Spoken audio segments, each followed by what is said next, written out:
리더십 동화. 자연은 내 친구. 여기저기에서 연두색 새싹이 돋아나고 작은 꽃봉오리가 피어나는 따뜻한 봄이에요.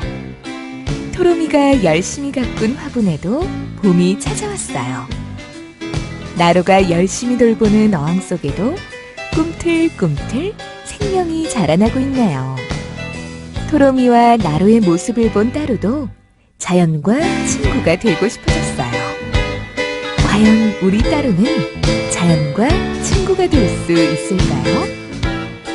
리더십 동화, 자연은 내 친구를 통해 함께 알아볼까요? 부지런한 토로미의 아침은 언제나 분주해요. 아침 일찍 일어나는 토로미는 세수하고 양치질을 한 후 밥을 먹기 전 항상 화분을 돌보아 주어요. 물도 주고 햇볕이 잘 드는 곳에 화분을 옮겨줘요. 그리고 사랑해 하고 속삭이는 것도 잊지 않아요. 사랑해. 요즘 나로의 아침은 어항을 관찰하는 일로 시작해요. 나로의 어항 속에 작은 생물이 살기 시작했거든요. 바로 며칠 전 나로가 개울가에서 가져온 개구리 알이에요. 나로는 정성껏 개구리 알을 보살폈어요. 빨리 올챙이가 나왔으면 좋겠다. 며칠 후 토로미 화분에 드디어 노란색 꽃이 피었어요.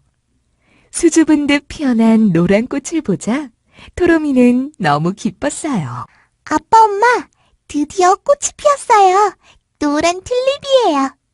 토로미의 사랑을 먹고 무럭무럭 자란 튤립은 정말 예뻤어요. 꽃이 정말 예쁘구나. 나로의 어항 속에도 큰 변화가 생겼어요. 드디어 개구리 알에서 올챙이가 태어났거든요. 말랑말랑 젤리 같았던 알 속에서 꼬물꼬물 올챙이가 태어나다니. 나로는 살랑살랑 꼬리를 흔드는 올챙이가 너무 신기했어요. 우와, 너무 신기해. 새싹반에는 이야기꽃이 활짝 피었어요.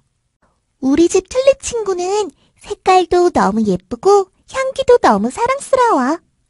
토로미는 튤립 자랑의 한창이에요. 우리 집 올챙이 친구들은 정말 씩씩해. 헤엄도 정말 잘 쳐. 나로도 올챙이들 자랑에 신이 나요. 토로미와 나로가 자연과 친구가 되는 모습이 정말 보기 좋구나. 건강하게 잘 키워보렴. 선생님께서 말씀하셨어요. 토로미와 나로의 모습이 부러웠던 따루가 선생님께 말했어요. 선생님, 저도 자연과 친구가 되고 싶은데 저희 집에는 예쁜 꽃도 없고 귀여운 올챙이도 없어요. 어떻게 하면 자연과 친구가 될 수 있을까요? 따루의 엉뚱한 질문에 선생님께서 웃으며 말씀하셨어요. 따로가 자연과 친구가 되고 싶구나? 그럼 자연을 아끼고 사랑하는 일부터 하는 건 어떨까? 환경을 보호하는 일도 자연과 친구가 되는 방법이란다.